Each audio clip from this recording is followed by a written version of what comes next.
په دې خاطر پورته کوي چې په دې پوه سي چې دا څوک دي، خو بل اړخ ته د ډاکټر صاحب نجیب د پلویانو چې چا د هغه تصویر لګولی ولې پورته کوي. یعنې مطلب دا چې ته طالب یې او غواړي چې هغه د خلکو په وړاندې ته یو ډول توهین کړي، بې عزته یې کړي، سپک یې کړي، یعنې نه پرېږدي د وطن دوستۍ خبرې باید څوک ونه کړي، دې شي ته څوک نه پرېږدی. خیر ما اوس وویل که نه تر هغه ورځې پورې مې درته ډېر زیات احترام وکړه چې په کمې ورځې پورې په کار وه. زه د ډېر د خلکو د ملګرتیاو کې د خلکو سترګې کوم او شاد معامله دی، د مالیزیا د شاګردانو پیسې پټول، دا ټولو باندې به غږېږو د خیره سره. او دلته به ته به داسې حیران پاتې چې دا معلومات او ډیټا تا د کوم ځای نه کړی، په یو فرد دی دلته غږوم. او یا خو به دی چې داسې غلی له دې موضوع ځان شاته کړي، ځکه زه د وطن د مکتبونو خبره کوم، زه د وطن کې د علم او د رڼا خبره کوم، هلته د ښوونځیو د خلاصېدو خبره کوم. زه طالب سره ستونزې لرم، تا سره نه لرم. ته ما سره راځې په دې موضوع کې ځان چټي په چټي اوږه وهې. زاک صاحب په بخښنې سره په دغه موضوع کې یوه ورځ موږ پوښتنه وکړله چې ولې د اقرا د حرف نه منکرېدل دي. ځکه اقرا د قرآن عظیم الشان یو آیات ده، یو حرف نه، البته مکمل آیات ده. بسم الله الرحمن الرحیم اقرا باسم ربک الذی خلق. د دې موږ پوښتنه وکړه چې ولې داسې کېږي.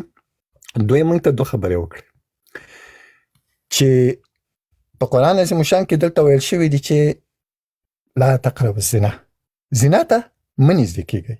بیا هم عموم ځوانان زنا ته ورنږدې کېږي. صحیح؟ نو دلته وایي تاسې ولې دغه حرف نه استفاده کوئ چې هغه چاته ولې نه وایي چې دوی زنا ته ورنږدې کېږي. صحیح شو؟ نو زه ورته څه وایم ځواک صاحب؟ خوشحال صاحب خپله شخصي یو کړنه لري، ځواک صاحب شخصي یو کړنه لري. زه به ځواک صاحب ته وایم ځواک صاحب محترم دغه کار یا به په اعتبار لرم، یا به د یو دوست په صفت، یا به د یو مسلمان په صفت، یا د هیڅ یو دوست په صفت هم نه. فکر کوم چې ځواک صاحب زما یو احترام لري. ځواک صاحب ته وایم ځواک صاحب ستا دغه کړنه غلطه ده، مهرباني وکړئ د دغه کړنې څخه لاس واخلئ. صحیح شو؟ خو په خوشحال صاحب به زه اعتبار نه لرم، ورته نه به یې ښه ویلی. آیا د خوشحال صاحب کړنه په ما پورې یا په ځواک صاحب پورې یا زما کړنه په ځواک صاحب پسې یا په خوشحال صاحب پورې تړاو لري؟ هیڅ وخت نه. صحیح شو نه؟ خو د اقرا یا د مکاتبو دغه حرف په ټول افغانستان پورې تړاو لري، بالخصوص په پیالي حکومت یا نظام که په هر ډول ورته دی وایي. صحیح شو؟ په دې پورې تړاو لري. ولې دلته د یو آیات څخه منکرېدل دي؟ دلیل یې څه شي پوهېږې؟ دلیل ما ته وایي چې کفر په دوه ډوله دی. خامات هم پته دی کفر په دوه ډوله دی. دغه ته وایي کفر عملي وایي، دغه ته یو کفر عملي وایي، او کفر عملي هر سړی کوي. خلو چې زه کفر عملي کوم خو زه بیا ځان ته شیخ الحدیث هم نه وایم. که زه کفر عملي کوم خو بیا ځان ته واکمن هم نه وایم. خو ته خو یو واکمن یې، ته خو ځان ته مجاهد وې، ته خو په نړۍ کې ځان یو سمبول د دین ګڼې. نو ته ولې وکړي؟ ته یې ولې وکوي؟ ځکه زه یې وکړم، زه یو عادي انسان یم، زما ته به چا توجه نه وي، زه به د یو عادي انسان په صفت باندې یوه ګناه ده ومې کړله.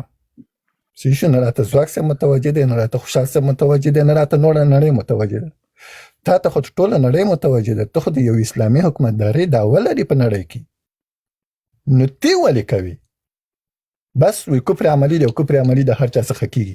خو که چیرته دغه حرف زما څخه وویل شو او زه په دغه حرف باندې منکر شولم، یا یو حدیث ما څخه په اشتباها لفظي اشتباه راڅخه وشوله، زما نه به کیږي، زه انسان یم، یو لفظي اشتباه راڅخه وشوله، صحیح شو؟ زه به بیا د دې بیرته بخښنه هم غواړم، خو بیا هم سره د دې چې زه به بخښنه هم غواړم، بیا به هم زه کافر یم، بیا به هم زه ملحد یم، بیا به هم په ما باندې الحاد ټاپه لګول کیږي. مننه ساګر ورو.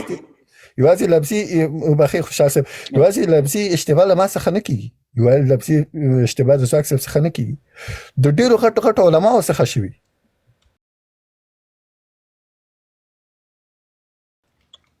خو بخښنه هم غوښتلې، خو په خپله لفظي اشتباه باندې فخر نه دی کړی. ته خو هم لفظي اشتباه کوي، هم د قرآن آیت غلط وي، هم احادیث غلط وي، او بیرته په فخر هم کوي. بخښنه سره خوشحال صاحب زموږ هغه مورد باندې د اقرا د توري پاړه باندې مو ټایګر صاحب تاسو خبره وکړله. موږ په دې اړه د هغه محترم سره بحث درلوده، د همدغه یو ملګري سره جوهري په نامه پوښتنه مې ځینې وکړله چې که یو څوک د فرض یو څه په اسلام کې فرض دی، مثلا روژه ده، که یو څوک د روژې انکار وکړي وایي دا کافر ده، او که څوک یې نه نیسي وایي ګناهګاره ده. مالې دا قاعده را سره ته په اسلام کې منې؟ وایي هو منم یې. مالې د اقرا د توري پړه باندې ووایه څه پکې وایي، فرض دی او که نه؟ وایي ده. مالې دوی ځینې رد وایي دوی خو ځینې انکار نه دی کړی. مالې انکار خو نه دی کړی، خو هغه د عملي کوي هم نه. اوس خو نو ته را سره دا ومنه چې ملا صاحب هیبت الله خو نه رانیولی تر کوچني پورې ټول ګناهګار دي په دې کې. خوله یې بنده کړه، خوا دې خوا خبره بیایي او اصلا کې موضوع ته نه غواړي راسي. دلته نور ملګري هم دي هغوی. ډاکټر صاحب سلامونه. ډاکټر صاحب غږ اورئ؟ ډاکټر صاحب شکیب دا ویده سوی نه یې؟ دلې کوز که بیا یې راپورته که. نوید جانه زه فکر کوم دا څو ملګري زما غږ نه اوري، که څه کیسه ده؟ نوید جانه زما غږ اورئ؟ ولې اوري؟ ټوله ځانونه غلي کړي. هغه لومړی مرستیاله تا ته غږ درځي؟ علیک هیلې ځواک صاحب ته، تاسو ته خیر ټول لیدونکو ته وعلیکم السلام ورحمت الله.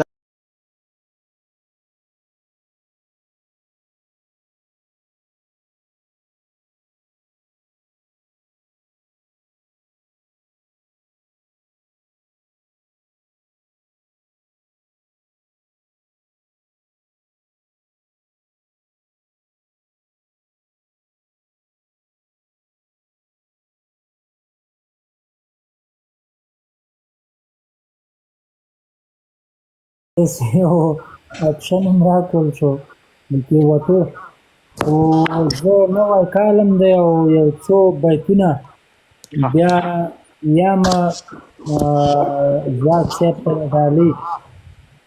نو د کوم نفر که خیر دی ولې که زه بیرسته وایم؟ ډاکټر صاحب به وغږېږي، په هغې نه وروسته به تاسو شعر وایو. ډاکټر صاحب سلامونه. ډاکټر صاحب ستړي مه شئ.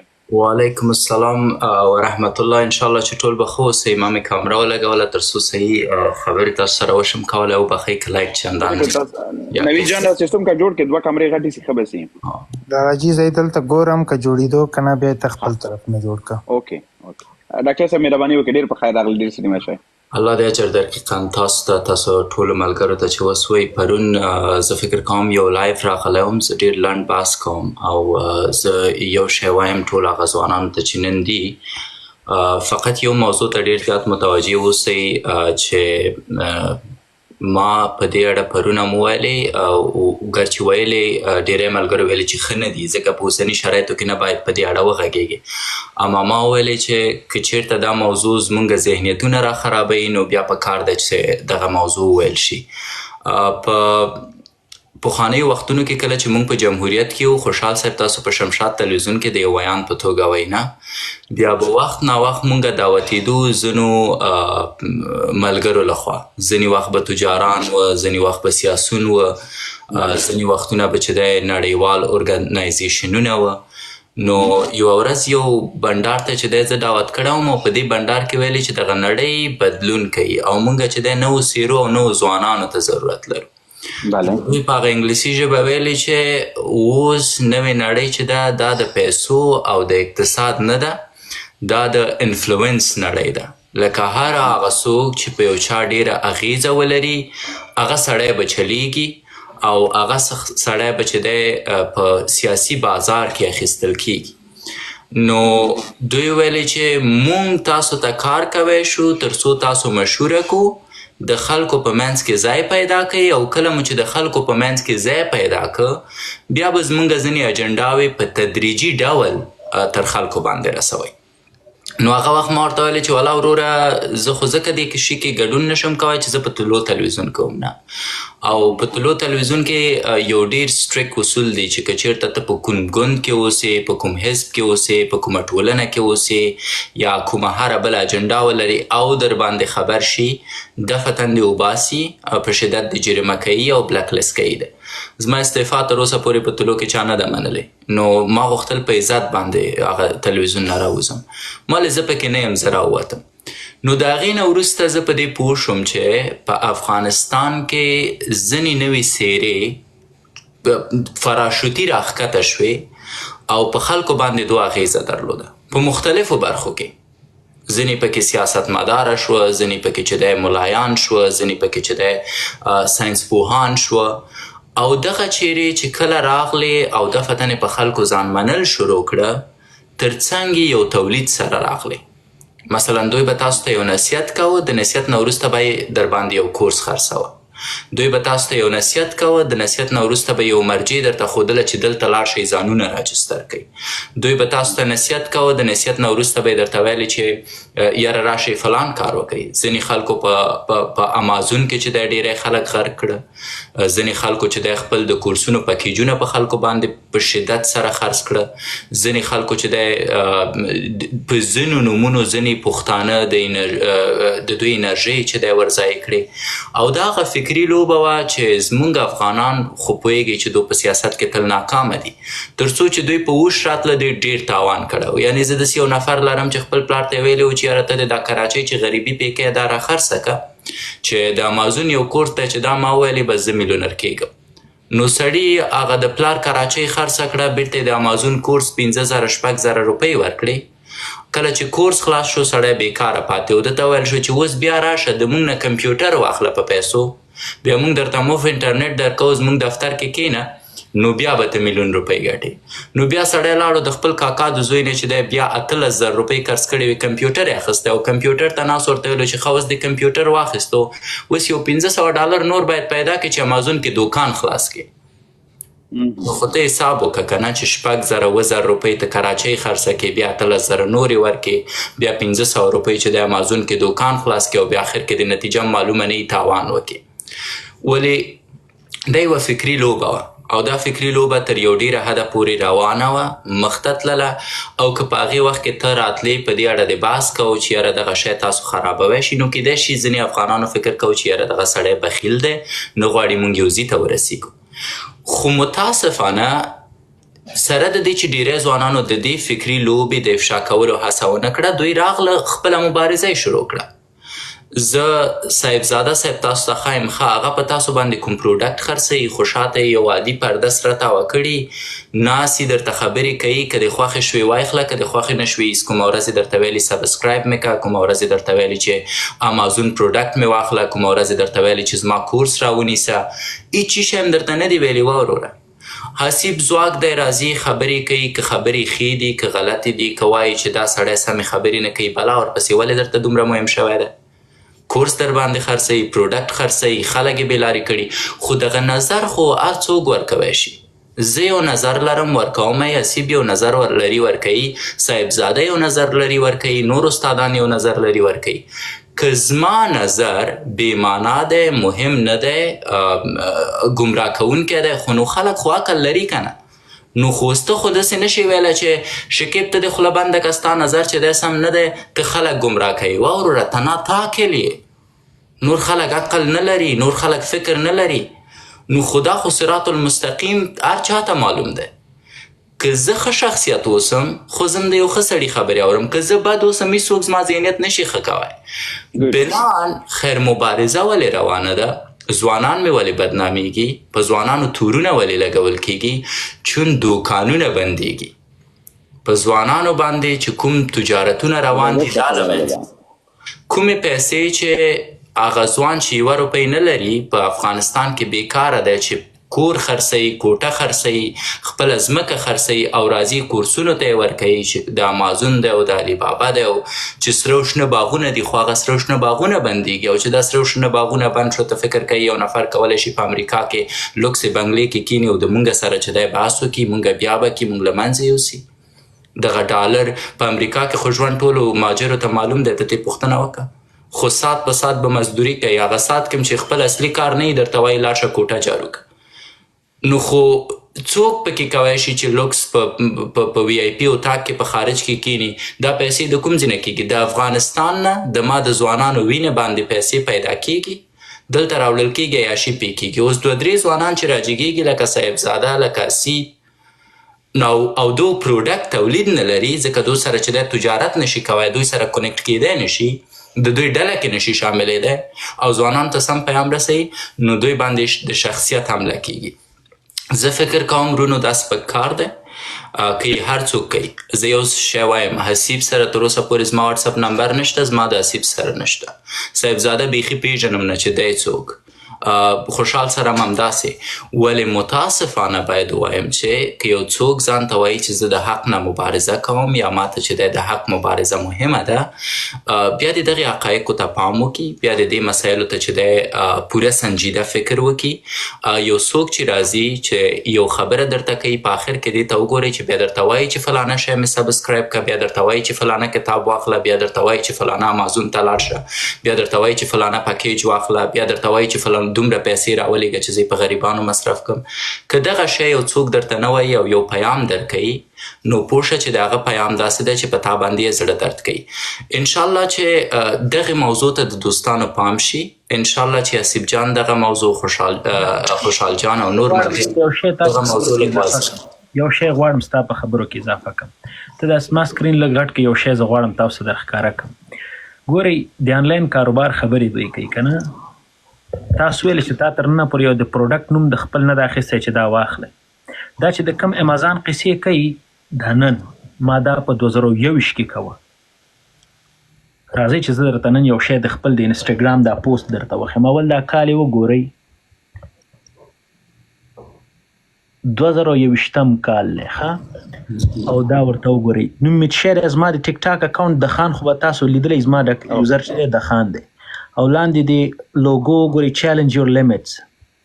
دا د ما شورټس برانډ، دا زما د جیم بوتلې، دا زما د جیم ریپس، دا کمربند. نو زه یو خبره تاسو ته وکړم، دا ما نه غوښته چې زه دا کار وکړم. پوهېږې ولې؟ چې زما ټوله دغه کیسه دلته تر سوال لاندې تله چې ته دلته خلکو ته غیر مستقیم دا خبره کوي چې ورسې امازان کې دا شی واخلئ. پوهېږې دا خبرې معلومانه کولی چې څوک په ما باندې سبا نیوکه ونی کې چې حسیبه ته خو دلته راځې ټیک ټاک کې وطن کې، او په وطن کې دلته د خپل د امازان سټور په اړه باندې خلکو ته حوالونه ورکړې. 2021 کال کې د امازان سټور ما درلوده. نوروز صاحب ته چې د کوم اف بی او اف بی ام خبرې خلکو ته ورښیې که نه، اوس زده کړي دي ما ډېر پخوا. یو بله خبره ده آصف جان، زه دا وایم چې دغه هر څه جدا کوي. زه فقط یو شی وایم، زه په دې حد کې نه یم چې په چا نیوکه وکړم، فقط زه یو شی وایم که زه راځم اسلامي بحث کوم، په اسلامي بحث کې بیا زه په تاسو باندې چې دی خپل د طبابت معاینه خانې ادرس نه خرڅوم. I won't do that. که زه چیرته راځم سیاسي بحث کوم، بیا د ملت په اړه خبرې کوم، بیا زه تاسو ته نه وایم چې هو زه عقلي و عصبي ډاکټر هم یم، دلته معاینه خانه ده که یو چکر راشئ. I won't do that. که زه چیرته راځم بیا طبي اړخه کې خبرې کوم، بیا عقلي و عصبي برخه کې بحث کوم، بیا درته وایم چې هو زه دا سروس لرم. متاسفانه باید وایم ما مخکې ویلې که چیرته ته دا هغه څه دي چې لوستل شوي دي د ډیریو ملګرو لخوا. دوی وایي چې که چیرته ته غواړې چې خپل پروډکټ خرڅ کړې، لومړی باید مشهوره شي، لومړی باید خلک تا وویني، لومړی باید خلک تا فالو کړي. اوس موږ دوه ډول افغانان لرو، یو ساده پټان افغانان دي، کمکل افغانان دي چې دوی وایي باید مشهوره شو په هر ډول چی، که په کنځلو یي، که په چیغو یي، که په مسخرو یي، که په ځان بیابولو یي، باید مشهوره شو تر څو خپل پروډکټ خرڅ کړی شو. لکه نجیب برو ته وګورئ، یا بله ورځ په کاناډا کې چې دی یو دغه جوړ کړی و، یو ایونټ یې جوړ کړی و، فکر کوم 30 که 40 ډالر یې ټیکټ و. نو هغه ځان مشهوره کړه، د هغې نه وروسته اوس ایونټونه جوړوي او خلک ورځي، د هغه ببولالې اوري، خپلې پیسې ورکوي. چون خلکو کې چې دی دلته دوی فکر نه کوي، دغه شعوري او فکري مبارزې ته یې پام نه دی.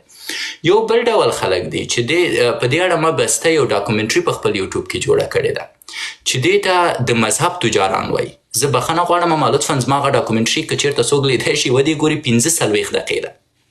داسې رقم ډول خلک دي، دغه لکه هغه هندي فلمونو کې د پیکې فلم چې پې جوړ کړی، دوی اول خپل کرکټر دومره خاص جوړوي، دومره یې د فرښتو جوړوي چې که څوک پې نیوکه وکړي هغه به کفر ته ور برابري.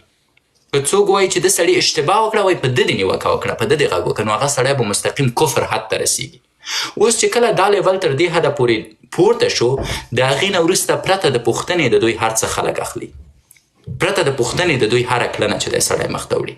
اما زه دا وایم چې پښتانه د یو څه ته متوجه اوسي، که په ما نیوکه کېږي ټول خلک ورته چکچکې وهي، اجازه دې ورکړي چې په بل هم نیوکه وشي. ګورئ د حسیب نه پوښتنه وشوه چې ته ثابت که موږ ته چې ته ملحد نه یې. د صاحبزاده نه پوښتنه وشوه چې ته ثابت که موږ ته چې ته واقعا افغان یې که نه یې. اما کله چې د تاسو نه پوښتنه کېږي، ما اوپن چلنج ورکړی یم دغه ټولو استادانو ته، هر هغه څوک چې په خیریه بنسټ کې کار کوي زما 12 پوښتنو ته د ځواب ورکړي، را دې شي لایف په ټیک ټاک کې 12 پوښتنې مې که دوی ځواب کړې چې څه دو وایي زه یې پرېږدم.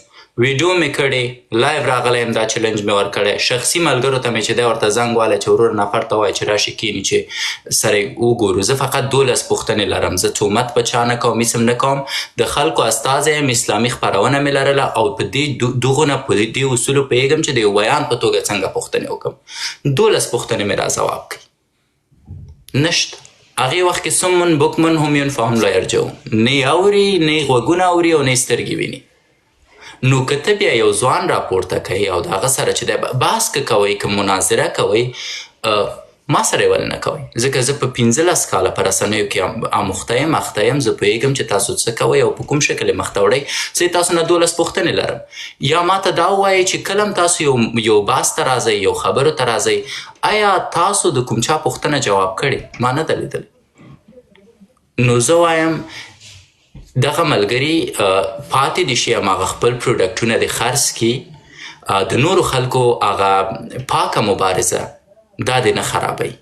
او که چیرته دوی نیوکه په دې کوي چې یاره نور خلک ته راشه ماته ثابت که چې ته ملحد نه یې، ته راشه ماته ثابت که چې ته مسلمان یې که نه یې، ته راشه ماته ثابت که چې ته افغان یې که نه یې، نو خو بیا خو زما زړه درد کوي. نو بیا زه وایم چې ښه راشه ته ماته ثابت که چې ستا پیسې منبع د پیسو د کوم ځای نه ده، ته ماته ثابت که چې ډېرې خبرې دي زه نه غواړم د چا شخصیت ته توهین وکړم، اما دا باید ثابت شي.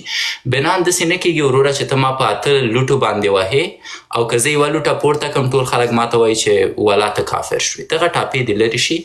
باقي یو بله خبره هم کوم چې وروستۍ خبره مې ده، زه جنرال مبین صاحب ډېر زیات خفه کړم. ما یوه ویډیو وکتله، زه نه پوهېږم چې دی د ستونزه لرله رواني یا کوم چا ورته دا شی سکرپټ کړی و. اما زه یې دې ویډیو ډېر زیات خفه کړم. که چېرته زما غږ اوري، جنرال صاحب ته یو دروند شخصیت وي، ته زمونږ چې دی په امارت کې یو وخت چې دی تر ټولو درنه ژبه وي، تا سره داسې یو څه په کار نه دی چې ته خلکو ته وایي چې د تاسو داسې داسې وکړم، که زه نه اوسم تاسو به داسې اوسئ، د تاسو داسې داسې وکړم، بیا اخر کې وایي چې ته زما یوټیوب سبسکرایب که فلان سبسکرایب که فلان. زه نه پوهېږم تاسو هغه ویډیو لیدلې که نه، اما زه فکر نه کوم هغه د جنرال صاحب شخصیت وښیي. زه فکر کوم هغه یوه داسې هڅه وه چې که یو څوک کنځلې وکړي شاید خلک یې ډېر وګوري، د هغې د خاطر هغه داسې کړې وه. هېڅکله خپلو مخاطبینو ته کنځلې مه کوئ، هېڅکله هغې لیول ته مه ورلویږئ. او یو شی باید ووایم، لږ زره باحوصلې اوسئ. زه واقعا د صاحبزاده صاحب نه شرمېږم. زه غواړم هغه سره سترګو په سترګو شم، ولې د یو پښتون افغان په توګه زه هغه سره ځکه سترګو په سترګو کېدی نه شم چې د هغه حوصله ګورم او زما د سترو استازو حوصلې ته ګورم. زه په ځان شرمېږم. نو نور مو الله لره، زه بیرته اف کېږم نه، ځکه زه غواړم چې دغه ستاسو ځینې پیغامونه په ټوله کې خلک واوري، ولې خبرې به نه کوم. ډاکټر صاحب شکیب، زما به یوه غوښتنه تاسو نه همدا وي چې ځکه تاسو په دې فیلډ کې پاتې شوي، ځینې مسلې تاسو ته معلومې دي، ټیکنیکلي ته کولی سئ چې په دې موضوعاتو کې پوښتنې وکړي. ما خو در پرونه پورې ډېر مسلې د ملګرتیاو د یو چا په سترګو باندې پرېښودل چې زه ورکه د دې به زه تېر سم، الان کې چې ما غزي کې یو ډول خپله ماته په ملګرتیا کې د یو چا دپاره ومنله. ما ته ویلې نیشنلیسټ یم، هلې نه یم، خو زه نن ورته په ډېر داسې په زغرده وایم چې هم نیشنلیسټ یم او چې په کوم دریځ سره راځي بحث ته در سره بحث کوم. زه درته یو دلته دا ټول هلکانو خپل د محصلۍ دوره تېره کړې ده. ډاکټر صاحب شکیب، د انسان د یو ځوان تر ټولو سخته دوره د هغه د محصلۍ دوره چې پیسې ورسره کمې، مشکلات ورسره ډېري، ټایم ټیبل یې ډېره ټایټ. په هغه وخت کې په هندوستان کې چې زه محصل وم، هغه وخت کې ما دغه خبرې ولې کولې؟ ما ته چا پیسې راکولې؟ په والله په بېله دلته به جلال جان زما لایف اوري که ناست دي، ورته دلته راپورته کړه چې ما په خپلو شخصي پیسو باندې 1 روپۍ مې هم چانه نه ده اخیستی. د همدې منظور پښتین دپاره ما په هندوستان کې په احمد آباد کې بینرې چاپ کړلې، ما هلته پروګرام جوړ کړ، ما هلته کمره وغوښتله، ما هلته کمرمین وغوښته، دا ټول ما په خپل په پیسو کړي. ګفټینګ خو نه وي، ګفټینګ خو چا راته نه وکړ. بیا نو د هغه نه وروسته که چېرته د ژوند په نورو برخو کې ماته چېرته د عملي میدان کې ماته چې په لاس راغلی دي، ما والله کپې دریغ کړی. ستونزه په څه شي کې ده چې زموږ ولس یوازې حاضر ګوري. او دا هم درته وایم دغه اوس حالت کې نه دی. ډاکټر صاحب شکیب دلته مخکې د دغه لنډ وخت دپاره دا یو ذهنیت جوړ شوی و چې ته څنګه ځان مشهوره کړې او بیا څنګه ته خپل برانډینګ وکړې. دغه اوس نه ده. دغه اوس چې زه خپل برانډ اوس لانچ کړم په هر شي کې نیم اټ یو شی راته ووایه، که مې په یوه ورځ کې درته د 100 نه زیات خرڅ نه کړه مخ مې تور کړه. بیګ زه ولې دې مورد باندې هېڅکله بحث نه کوم ځکه زه د دې دنیا د مادیاتو دومره شوقي نه یم. آصف جان یو شی زه وایم ښه ده چې راپه یاد دی که دغه نشنلیزم زه تاسو ته وایم کوم انسان چې د وطن سره مینه نه لري د ایمان په خطر کې ده. هر هغه څوک چې ماته وایي دا د مفتي صاحب خبر هم د مفتي ابراهیم الله پاک وبخي دی په شمشاد کې ویلې ده دا خبره. هر هغه څوک چې د خپل وطن سره مینه نه لري د ایمان په خطر کې دی. هر هغه څوک چې د خپل کلتور عنعناتو رسومو سره مینه نه لري د ایمان په خطر کې دی. هر هغه فرد چې ماته وایي چې ته نشنلیزم اړوند راشه ما سره مناظره وکړه، ما زر ځلې په خپلو ویډیوګانو کې ویلي لطفا راشئ ما سره کښېنئ چې زه تاسو ته وښایم چې نشنلیزم په اسلام کې شته که نشته. کله چې حضرت محمد صلی الله علیه وسلم هجرت کوه د خپل ځای نه څومره خفه و او کله چې بیرته راتله څومره د خپل رب شکرونه ویسته. او رسوم او عادات چې دی که یو څوک ماته وایي چې ته مسلمان د پښتنو ټول قومي عنعنات او رسوم له منځه یوسه خو دا معنا نه لري. زه نه پوهېږم اما دا غیر منطقي ده. په دې اړه تا بحث کول چې د بې معنا دي. زه ویاړم چې یو مسلمان نشنلیست یم او که چېرته څوک دې سره ستونزه لري را دې شي ما سره د کښېني خبرې دې وکړي. یا د دوی تعریف د نشنلیزم نه غلط دی یا دوی غواړي په دې نوم خلکو باندې ټاپې ولګوي. یوه موضوع. دومه موضوع زه یو شی تاسو ته وایم زه مطمئن نه یم اما د جنوري په 15 الی 25 کې زما یو کتاب شاید پبلش شي ولې په هغې اړه زه خبرې کوم بحث کوم ځکه زه نه غواړم چې دلته د ځینو خلکو لخوا راته ستونزه جوړ شي په بهرنیو هیوادونو کې لکه ایلن ماسک او ټرمپ او دا خلک. اما مشورې کوم که ځوانان غواړي پوه شي چې څه روان دي زه دومره ورته وایم چې ډېر زر به تاسو ډېر خلک وګورئ. فقط دغه یوه وروستۍ جمله زما لطفا ډېر غور پرې وکړئ هغه ځوانانو چې اوس مې غږوئ. ډېر زر ډېر خلک به وګورئ چې په فراشوتي شکل راغورځېږي لکه پخوا چې راوغورځېده لکه په 3 وروستیو کالونو کې چې راوغورځېده. ځینې به ځان ملایان ګڼي، ځینې به ځان اقتصاددانان ګڼي، ځینې به ځان چې دی پروفیسران ګڼي. اما د ورځې په پای کې به په تاسو باندې داسې شیان خرڅوي تر څو ستاسو په پیسو ستاسو عزت، ستاسو په پیسو ستاسو وطن، ستاسو په پیسو ستاسو قوم، ستاسو په پیسو ستاسو ملت در ټوټه ټوټه کړي. که غواړئ په واضح پوه شئ زه به یو لنډ مثال درکړم. دغه اوس ما بنډار کې خبرې کولې د خپل ورور سره نو ده راته یو ډېر ښه مثال ورکړ. وویلې چې اسرائیلو څه وکړه یو رقم سټیلایټي موبایلونه چې دی دا یې خرڅ کړه په سوریه کې په خلکو باندې د ډېرو معتبرو هغه خلکو باندې چې دوی اعتبار جوړ کړی و په خپلو منځونو کې. نو دا موبایلونه وایي ټول اخیسته په دې کې به یې پټ پیغامونه کول چې تر څو نور خلک دې نه خبر نه شي. کله چې د اسرائیلو ته موقع راغله نو دغه ټول سټلایټي موبایلونه یې وایي سیټ کړه هر چا سره چې دا موبایل ځای په ځای وچودي. په اصل کې هغې خلکو دا موبایل په دې نیت اخیسته او چې یاره دا خو ډېر مهم شخصیت دی، ډېر ښه سړی دی، موږ ته نصیحت کوي، وایي چې جهاد دلته مخته یوسئ او دا ښه لاره ده چې د دې موبایلونو نه په استفادې جهاد وکړئ ځکه څوک یې حق کوی نه شي. ولې په اصل کې هغه موبایلونه نه وه، سلفونونه نه وه بلکې سل بام وو. نو او دا په خبرونو کې تاسو اورېدی شي. بس موږ د فکري جګړې یو ډېر خطرناک محیط ته وردننه شوي یو ځکه خو په افغانستان کې یو ډېر پراخ بدلون راغلی دی او تاسو نه پوهېږئ. لکه کله تاسو دا فکر کړی و چې یو نفر دی د امریکا نه راشي او ودې وایي چې زه اوس یې دی په امریکا کې بزنس دی په افغانستان کې او ودې وایي چې والا زه د اسلام دغه یم دعوتګر یم او زه په مسلمانانو باندې ویاړم خو اوس هم په امریکا کې. دا یو ډېر پراخ شفت دی.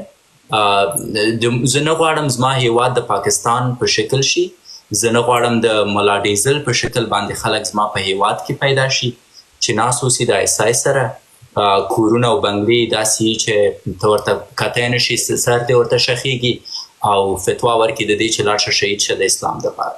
زما یوازې دغه پیغام دی. په دې پیغام کې نه غواړم هیڅوک ټارګېټ کم.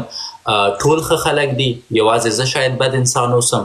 اما ځوانانو تاسو فکر لرئ، الله تعالی په قرآن کریم کې تاسو ته وایي چې یا فکر نه کوئ، بس لطفا فکر وکړئ. مننه. ډېره مننه ډاکټر صاحب، کور ودان خوشحاله اوسئ. نوید جان مهرباني. سلامونه لالا جی، یو ځل بیا ټولو دوستانو ته وګورئ. ما تصویر ته لږ غټ کړئ، زه به هم دغه ځینو شیانو باندې به زه هم لږ خبرې وکړم. مهرباني وکړئ. کیمره آن کړم.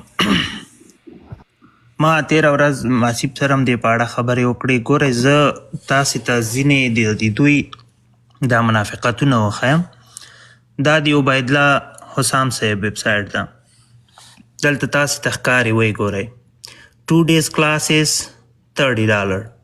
دا د قرآن شریف یا اسلامي کومې زده کړې چې دي هغه تاسو ته درکوي. 3 days classes $35 per month. 5 days classes $50.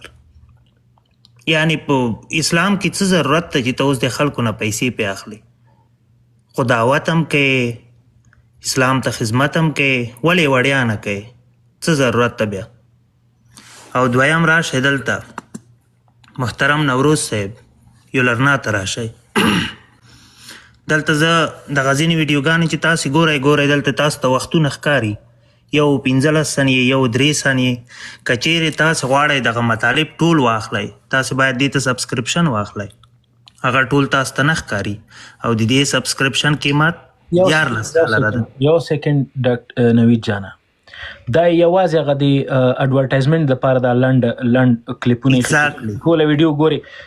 نوروز خانه چې د تا تاسو باید د دې لپاره هغه واخلئ، بیرته بیا هلته سبسکرپشن واخلئ. دغه د یوټیوب موږ سبسکرایب کوی د یولرنا ویبسایټ. نه دا خو ویبسایټ ده، یوټیوب ته وروسته راځم. دا د ویبسایټ ده. که ټوله غواړئ هغه ویډیو مطالب ټول وګورئ، دا به سبسکرایب کوئ. منتلی تا نه $14 اخلي، ته ټوله ویډیو نشي کتلی. راځم بلې موضوع ته، یوټیوب چینل ته راځم. دا د رحمت الله نوروز صاحب خپل یوټیوب چینل ده، 80.4K فالوور لري او په دې کې ویډیوګانې دي. ما یو عادي ویډیو یې سوپ کړه د AI په هغه باندې کالکولیشن باندې. که 87K سبسکرایبر ولري، په 15,000 ویو باندې دی څومره پیسې اخلي؟ د 100 نه تر $600 پورې. زه د دې لایف نه دا واده در سره کوم، ما ته لږ وخت راکئ. دغه درسونه که د قرآن شریف درسونه دي، که د ټکنالوژي درسونه دي، چې څومره درسونه دي، دا زه در سره واده کوم چې دا به زه درته وړیا له دې ځایه خپروم.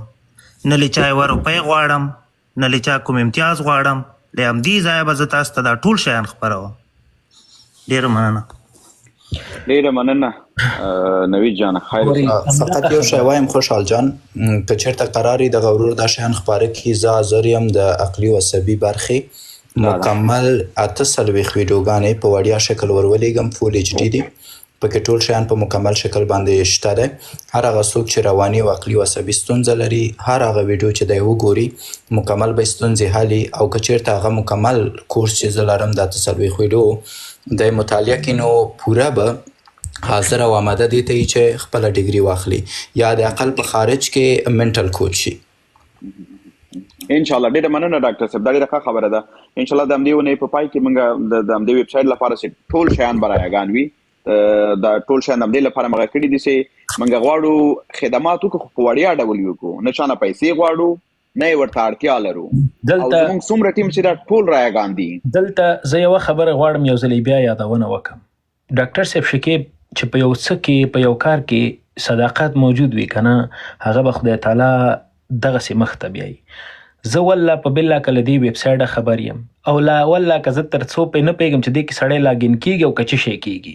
دا هر څه دغه نوید جان کړي او خوشحال صاحب کړي دي. او زه نه م غواړم که سبا ورځ په دې باندې تا ته $1,000,000 درکړه نوید جانه، ستا د غاړه بند چې د د خپل په جیب کې نه چې خپل د تا د نوشي جاني. زه د پیسو سړی نه یم. حتی ما دغه زه په شخصي کې یو موضوع دلته نوید جان او خوشحال صاحب سره په یو موضوع خبرې وکړې، مالکه که چېرته دغلته پیسې خبره هدف وي، نو زه به د پیسې اخلم، نه غواړم موضوع باندې وغږېږم. دقیق خو که پیسې خبرې زه به یې اخلم، د دغو ملګرو په وړاندې به زه په وطن کې یو چا ته لېږم چې دا هلته یو غریب مریب ته ورکه، زه یې نه غواړم. ګورئ دومره مو وجدانونه مړه نه دي په والله آخر دی ورځ کې ټول مري. زه به دلته دی سبحان الله والحمدلله په نامه باندې خلک نسم غلطولی، خو زه په دغه باندې باور لرم چې دا ولس رښتونو ځوانانو ته ضرورت لري.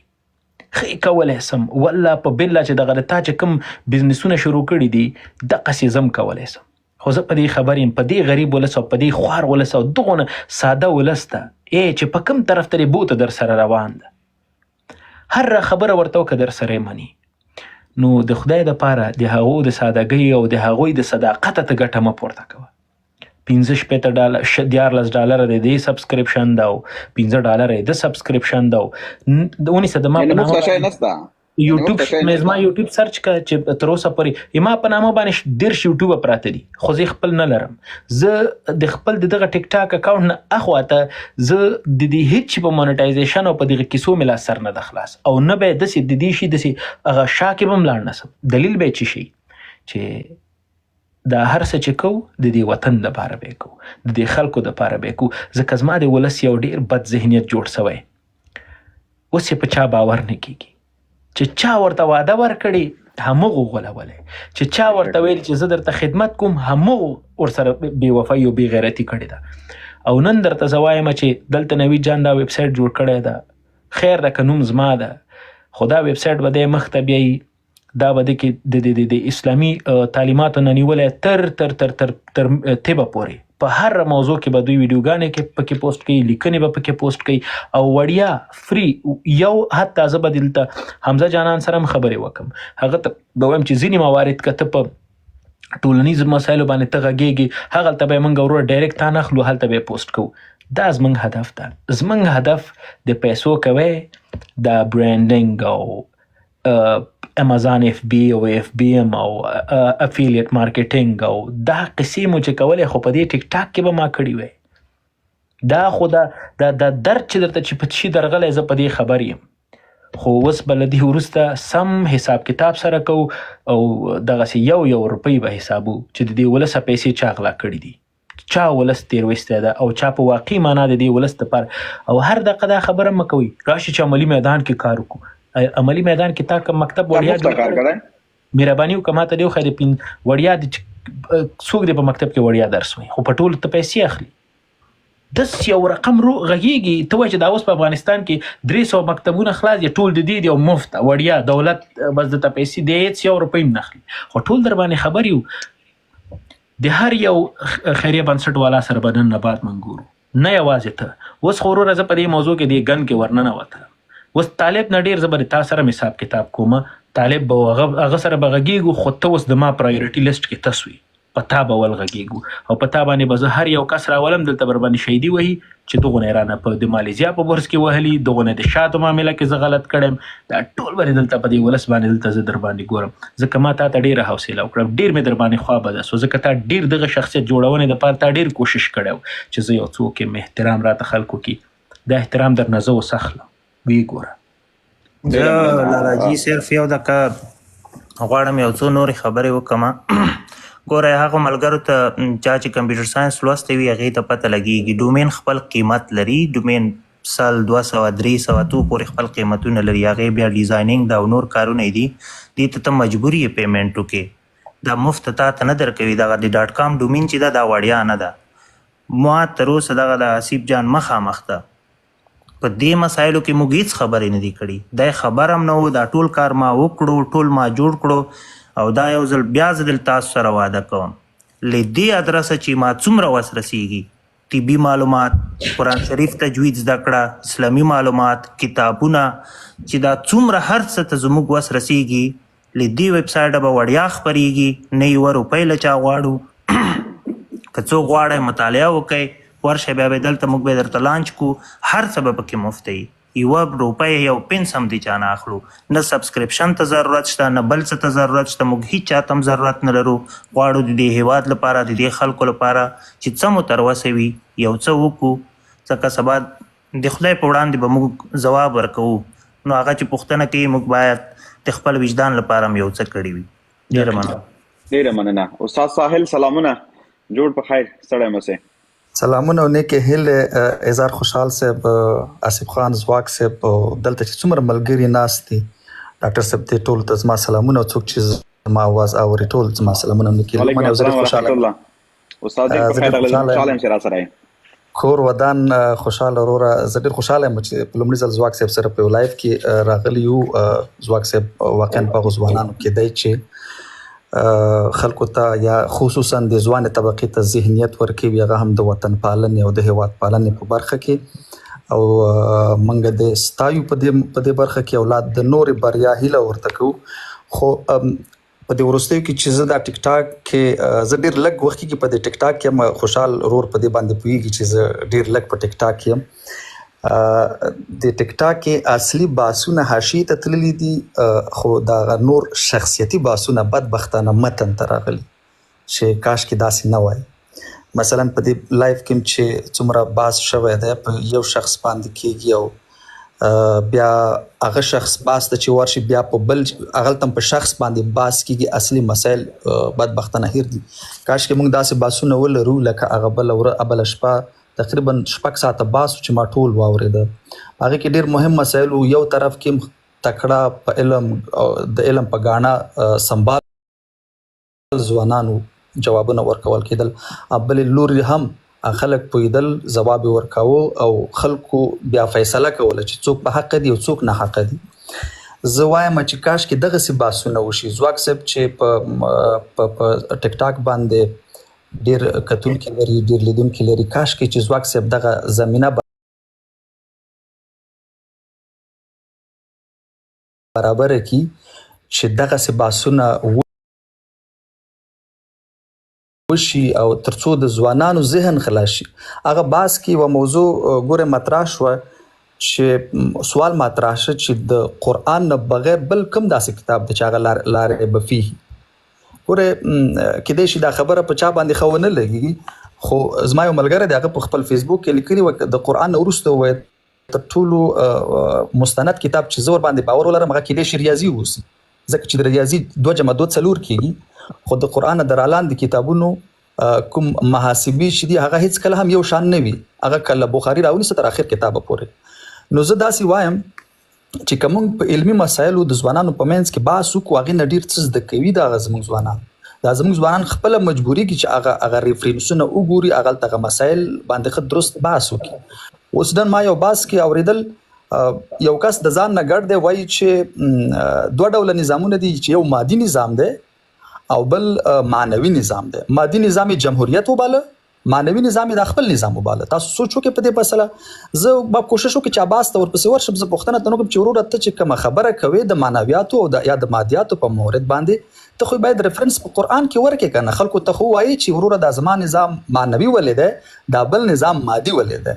نو ما ورته زړه و چې دې ته زه ووایم چې وروره په قرآن کې خو د حکومتولۍ دپاره 2-3 اصله بیان شوي دي. نور انسانانو ته دا د فری زون په توګه پرېښې ده چې دوی خپل ځانونو لپاره یو نظام انتخاب کړي، چې وروره زه ځان ته امارت انتخابوم، که زه ځان ته جمهوریت انتخابوم، که زه ځان ته وروره نور نظامونه انتخابوم. دا خو د انسانانو خپله فیصله ده، ځکه امرهم شورا بینهم خبره کې هغلته مسله ختم شوې ده. خو منګه همیشه اوس ګوره دا د ښځو موضوع تاسو ګورئ ښځو مسله. مخکې خوشحال صاحب اشاره وکړه چې کومه څومره ورځ شوه چې دا مکتبونه 1200 ورځې. تاسو فکر وکړئ نیم نسل فلج دی. موږ تاسو که قرآن ته ورشو، دا ډاکټر صاحب شکیب هم دینی مسایل باندې نظر لري. زه ګوره تاسو ته د قرآن کریم یو آیات دی چې نساؤکم حرث لکم فأتوا حرثکم انا شئتم. ګوره که تفسیر ته د دې آیات ورشو، نو د دې معنا داسې ما او تا ته کوي چې کېدلی شي زه ورباندې خبر هم درستې ونه شم کړلی، خو اصلي معنا د دې که ما او تا ګورو نو مونږ ته الله تعالی د کوروالي پوزیشنونه نه راښیي. تاسو د ټولو مخې د حیایي بې ادبي دي معافي، موږ ټول ځوانان ناست یو په دې مسله کې. ګوره دې آیات کې همدغه خبره مونږ ته وایي لکه دا نن چې په افغانستان کې په ښځو باندې کوم ظلم روان دی. مونږ تاسو ته خو ملا صاحب ویلي چې الله تعالی په دې قرآن کې ما او تا ته وایي چې دا ښځې ستاسو کښت دی او دې کښت ته چې له هرې لارې راځئ راتللی شئ. خو بیا د دې آیات کانټکست ته فرق نه ګوري چې الله تعالی وایي چې وقدموا لانفسکم او په مخ کې ولګئ تاسو د ځانونو دپاره نیک عمل. نو وروره د کوروالي په پوزیشن کې نیک عمل د کوم راغی خود دا چې مونږ تاسو لپاره ښځې د انسانانو په انسانانو کې ښځه په فزیکي لحاظ تر نارینه کمزورې ده نو مونږ د سړیو په حیث د ښځو سره هغسې کوو چې مونږ ته الله تعالی په دې قرآن کې ویلي چې تاسو له ځان نه نیک عمل ولګئ یعنې دا ستاسو پټی دی دوی سره د نیک عمل دلته نیکه کارونده وکړه نیکه کارونده څه ده د ښځې حق تعلیم دی د ښځې حق ته ښځې ته د انسان په سترګه کتل دي نو تو خدای مونږ تاسو په دې کارونده کې کم کښت کړی نیک کښت مو کړی ځان لپاره که بد کښت مو کړی مونږ تاسو خو فقط وایو چې نه مونږ ته د آیا د دې دپاره راغلی دی چې مونږ تاسو ته پوزیشن راښیي وروره پوزیشن نه درښیي دا تا ته وایي چې تا په دې ښځه باندې الله تعالی ازمایي چې وروره ته دې ښځې سره څه ډول چلن کوې نو زه وایم کاش کې مونږ دغسې بحثونه وکړو چې په هغې بحثونو کې خلکو ته ووایو چې اصلي خبره څه ده خو مونږ بدبختانه په دې مسایلو اخته یو چې هغه پلانکی څه کوي هغه پلانکی څه کوي خیر د له دې بحثونو نه به راوځو زه ځواک صاحب نه دا هیله کوم چې په حاشیو کې ورباندې بحث وکړه خو په اصلي متن کې نه نو خدای دې وکړي چې زه د دې ملګرو وخت ونه نیسم نه هیله کوم استاد زه غواړم ډېر لنډ دوه درې خبرې وکړم پوښتنې مې درنه وکړم که نه تاسو وویل چې تېر دا د شپږو ملګرو چې حمزه صاحب و ننګیال صاحب ځواک صاحب او نوروز صاحب حسام صاحب او اسامه صاحب که نه دوی سره خبرې وکړلې که نه لکه تاسو ژورنالیزم برخه کې ډېر کار کړی ډېر تجربه لرئ که نه زه نه غواړم